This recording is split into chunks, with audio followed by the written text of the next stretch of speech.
masuk ke dalam mimpi terburukmu. Pengalaman nyata mereka bertemu dengan hantu.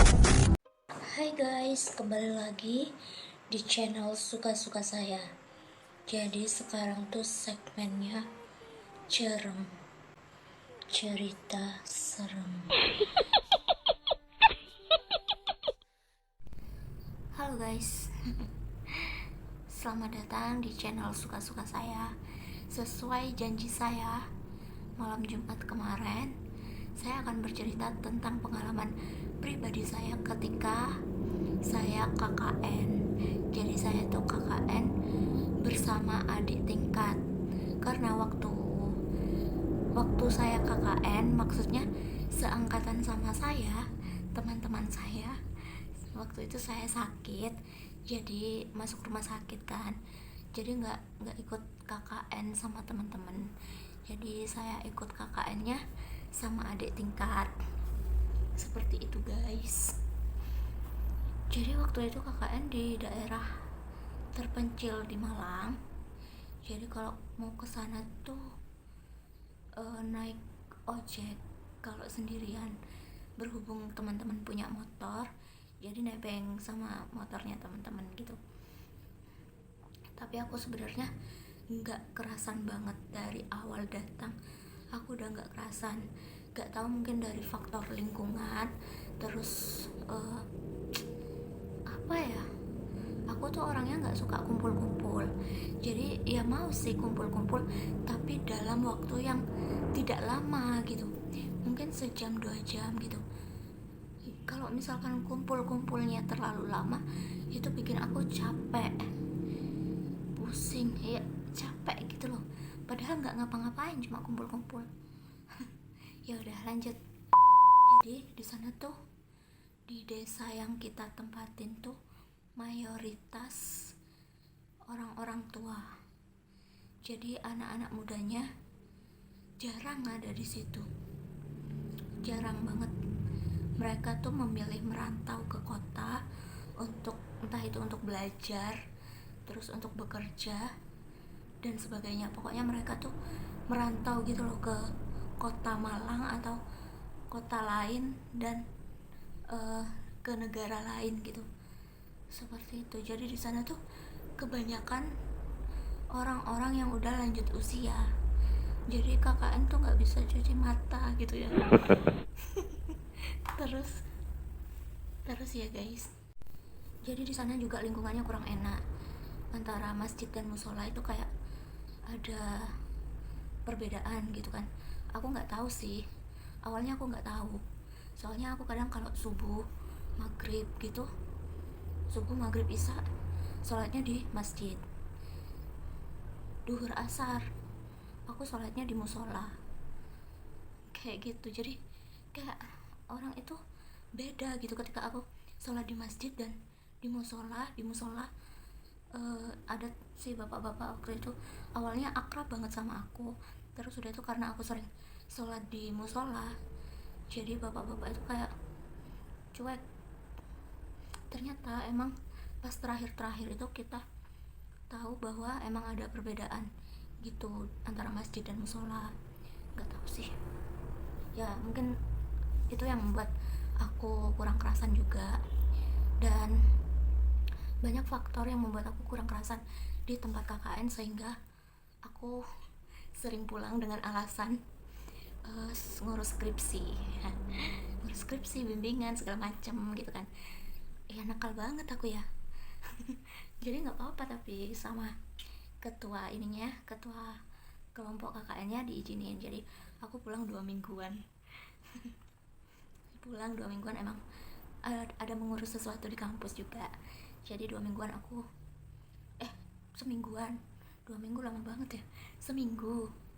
Seminggu aku ada di kosan. Aku emang gak kerasan sih di tempat KKN, karena emang lingkungannya singgup, kayak aneh gitu loh ya. Dan aku tidak tahu kejadian sebelumnya, karena aku sering pulang kan. Pulang tuh aku awal minta antar teman, balik lagi ke tempat KKN aku ngojek, gak tahu wes pokoknya ngojek naik apa kayak gitu. Iya, emang dari dulu aku tuh orangnya nekat ya, biar ucul-uculan gitu loh guys. Wes terus sudah itu emang kak pas piket masa ya, sebelum itu piket masa kan, aku sama Mbak Caca terus sama siapa lagi, pokoknya aku seringnya sama Mbak Caca piket masa di ini. Jadi di tempat KKN kita tuh dipisah antara laki-laki dan perempuan, kan banyak ya, banyak nggak tahu berapa sih, perempuan tuh rumah sendiri, laki-lakinya agak jauh rumahnya, di sana deketnya Pak Pak RT apa gitu, lupa udah. Pokoknya kalau di tempatku tuh satu rumah sama bapak guru dan ibunya juga guru, jadi kita tinggal di rumahnya itu, Pak Guru dan Ibu Guru dan 2 anaknya. Terus kalau di tempat cowok itu rumah kosong, emang udah nggak ditempatin, yang punya udah meninggal.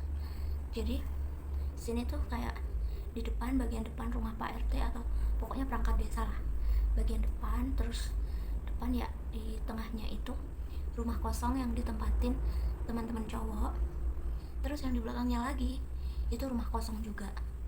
Jadi kayak di situ emang serem. Ketika piket masa, pernah suatu ketika piket masa kan aku sama Mbak Caca ini penakut banget. Terus jadi kalau masak itu minta ditemenin, dia masakannya enak, tapi kalau masak ditemenin, jadi kadang dia masuk gitu ya ke ruang tengah, jadi aku, Mbak Dian titip ini, jagain dulu gitu. Ya udah jagain, terus udah itu kalau cuci piring tuh aku yang cuci piring ke belakang gitu kan di belakang di dapur tuh keluar itu udah rumah kosong, di bagian belakang tuh tempat cuci piring deketnya rumah kosong itu. Jadi awalnya rumah itu kan kayak pintunya kebuka, terus aku lihat lagi nutup, lihat lagi kebuka lagi, kayak ada yang mainin gitu loh guys, kayak gitu. Terus ya sebelumnya emang kayak gitu, kayak gangguan di rumah kosong itu kan. Terus kita kan kayak ada ngajar gitu juga ya, ngajar anak-anak buat belajar gitu, ngundang ke rumah gitu kan. Udah mereka cerita emang di situ angker, di pabrik kerupuk juga ada gitu. Terus sudah itu kan aku sering pulang, aku nggak tahu ceritanya teman-teman yang di sana. Jadi aku baru terakhir nih aku digangguinnya. Nggak digangguin sih, mungkin karena beliau kayak nitip gitu ya. Sebelumnya ya di rumah yang aku tempatin juga, astagfirullah, di kamar mandi ya ada gitu. Terus aku kan sering pulang balik ke sana. Udah hari ini balik, besoknya sesi pemotretan buat vendor ya kan, buat kayak kenang-kenangan gitu. Terus besoknya lagi kita pulang. Itu pas malam setelah aku balik dari kosan ke rumah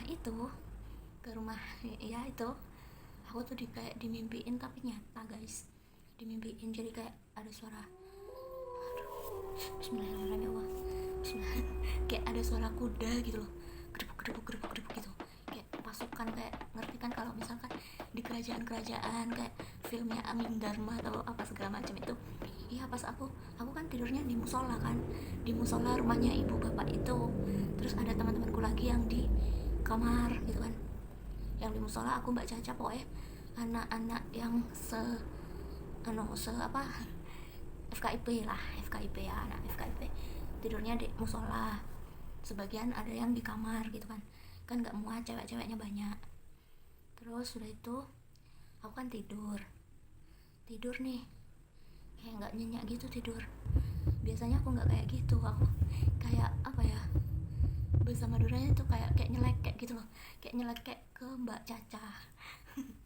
Terus itu aku tidur kayak ada itu suara buk gitu, kayak kuda gitu loh guys.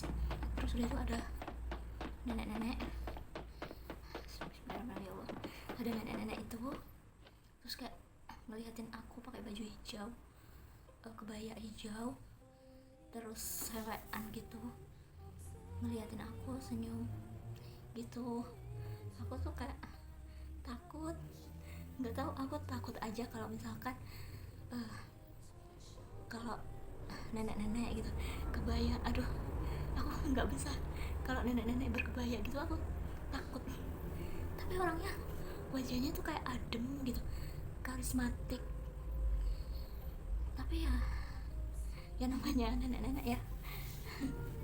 Udah kayak ngeliatin aku senyum, terus itu ojo lali yo gitu loh, ojo lali yo omahe, kayak gitu. Kayak dia tuh kayak ngomong, tapi dari raut wajahnya dia, titip rumahnya, jangan lupa gitu kalau mau pulang dibersihin dulu gitu, kayak gitu guys. Aku langsung itu kayak mau bangun nggak bisa bangun, kayak mau teriak-teriak itu nggak bisa, ceket. Terus lama-lama baca pokoknya apa sih bisa dibaca aku baca, kayak ayat kursi segala macam lah aku baca. Terus aku mau manggil Mbak Caca itu nggak bisa sama sekali. Okta nggak bisa, jadi aku nggak bisa. Terus lama-lama aku kayak mengumpulkan tenagaku, lalu aku berdiri, lari langsung ke kamarnya anak-anak ekonomi itu kan, karena ekonomi via gitu-gitu. Aku lari ke sana, aku numpang tidur sini ya gini. Anak-anak di situ kan masih ada yang guyon, ada yang teleponan gitu. Aku numpang tidur di sini ya gitu. Anak-anak kaget semua dong, kenapa Mbak Dian gitu. Nggak apa-apa, aku numpang tidur di sini gitu. Udah aku langsung bawa tasku, langsung tidur di sana gitu. Gini aku sudah. Terus udah itu kayak esokan harinya kan sesi foto-foto itu. Ini aku masih belum cerita apa-apa ke teman-temanku. Terus setelah pulang kan kita masih kumpul-kumpul kayak nyelesain tugas-tugasnya kan, kayak laporan-laporan KKN gitu. Ternyata nggak cuma aku yang didatangin, banyak banget anak-anak tuh, yang nggak semua sih tapi banyak anak-anak yang didatangin. Malah ketua kelompoknya tuh kayak didatangin langsung gitu loh, kayak gini, bukan dalam mimpi. Kayak dia emang, ternyata nenek-nenek itu yang punya rumah yang ditempatin teman-teman cowok. Jadi dia tuh berpesan bahwa kalau sudah selesai piring-piringnya, pokoknya segala macam apa yang ada di rumah itu tolong dibersihin, katanya kayak gitu. Terus ada tuh di kamar-kamarnya tuh kayak ada kendi. Kalau orang sini tuh bilangnya gentong, yang dari tanah liat tuh kayak kendi gitu. Itu barang-barangnya nenek-nenek itu, dan itu nggak boleh dibuka katanya gitu. Emang nggak dibuka, mungkin nggak tahu aku. Itu kan yang nempatin teman-teman cowok, tapi seringnya kita ngumpul di sana untuk rapat, untuk mau ngadain apa gitu-gitu kan, mesti di base campnya cowok, seperti itu. Ternyata emang banyak teman-teman, terutama teman-teman cowok, yang didatangi sama nenek pemilik rumah itu gitu. Dan aku terakhir banget dan aku kayak yang shock gitu loh guys. Gini, ternyata itu. Terus aku baru cerita sama temanku, tapi nggak teman-teman cowok sih, teman yang akrab lah gitu. Aku cerita, Mbak Dian, kamu tadi malam tuh kenapa gitu kan. Iya aku mimpi gitu. Loh ya mbak loh saya nganu, katanya gitu, yang rumah itu, yang punya rumah itu kayak gitu. Nah, emang harus dibersihin katanya gitu. Kalau sudah mau pulang, barang-barangnya lah, bilang kayak gini, yang pokoknya yang ada di sini jangan sampai kena bawa pulang, dan barang-barang yang kamu bawa dari sana jangan sampai tertinggal di sini kayak gitu. Pokoknya harus dibersihin gitu. Jadi di sana tuh kayak lengkap, emang lengkap, piring-piringnya lengkap.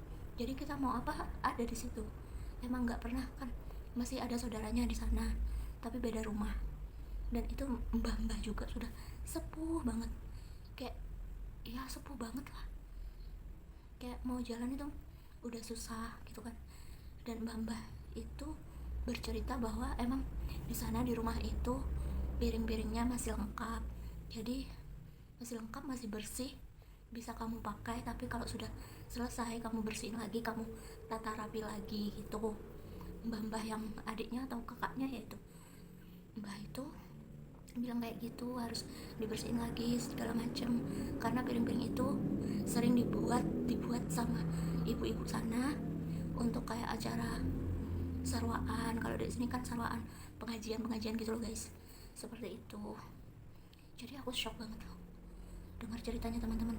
Ternyata teman-teman juga didatangin, ada yang secara mimpi kayak aku, ada yang secara nyata. Jadi emang kayak ngomong gitu loh. Aku taunya dari teman-teman juga.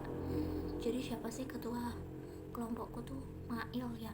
Mail itu katanya didatengin, kayak berpesan gitu loh, kayak gitu. Terus udah tuh yang bikin takut tuh di base camp, yang di belakangnya base camp itu emang sering kayak ada yang memperhatikan, lihat. Jadi kayak Mbak Caca tuh emang dasarnya penakut ya, emang ya begitu. Jadi aku yang cuci di belakang sendirian, kadang cuci piring ya kan, untung ditemani sama siapa tuh, anak bioteknologi, anak peternakan cowok, nggak tahu siapa, lupa aku namanya. Itu ditemenin dia, kadang nyuci piringnya, seperti itu. Emang di belakang tuh serem, seperti itu guys. Jadi gitu, di tempat KKN ku tuh mayoritas nenek-nenek, kakek-kakek jarang, nenek-nenek mayoritas, dan anak-anak mudanya tuh nggak ada, mungkin bisa dihitung pakai jari.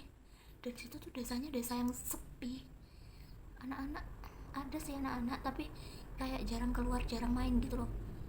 Pokoknya aneh, sumpah aneh. Aku sampai nggak kerasan pulang semingguan, balik lagi dimimpiin nenek-nenek. Ya mungkin sampai di sini dulu cerita serem malam ini. Ya terima kasih, sampai jumpa lagi malam Jumat depan insyaallah. Kalau tidak ada halangan, saya akan bercerita banyak lagi tentang kisah yang menyeramkan tapi tidak terlalu seram, ya kan? Oh ya, kata temanku, di sana tuh ada fotonya nenek itu di base camp itu, tapi aku orangnya kan nggak terlalu memperhatikan ya, di setiap sudut rumahnya. Aku tuh nggak terlalu memperhatikan. Pokoknya datang ke base camp itu tujuannya apa. Kalau tujuannya rapat ya aku rapat, kalau tujuannya masak ya aku masak. Setelah masak kan kita makan bareng, ya udah makan bareng gitu doang. Kayak nggak, mataku tuh nggak kemana-mana gitu loh, ya fokus gitu loh. Ternyata kata temanku, di sana tuh ada fotonya mbah itu pakai baju hijau juga ya, kok kayak yang aku mimpi itu, sudah seperti itu. Jadi aku nggak tahu bentuk fotonya kayak apa, aku nggak tahu. Aku taunya yang di dalam mimpi itu. Seperti itu guys. Ya udah, bye bye.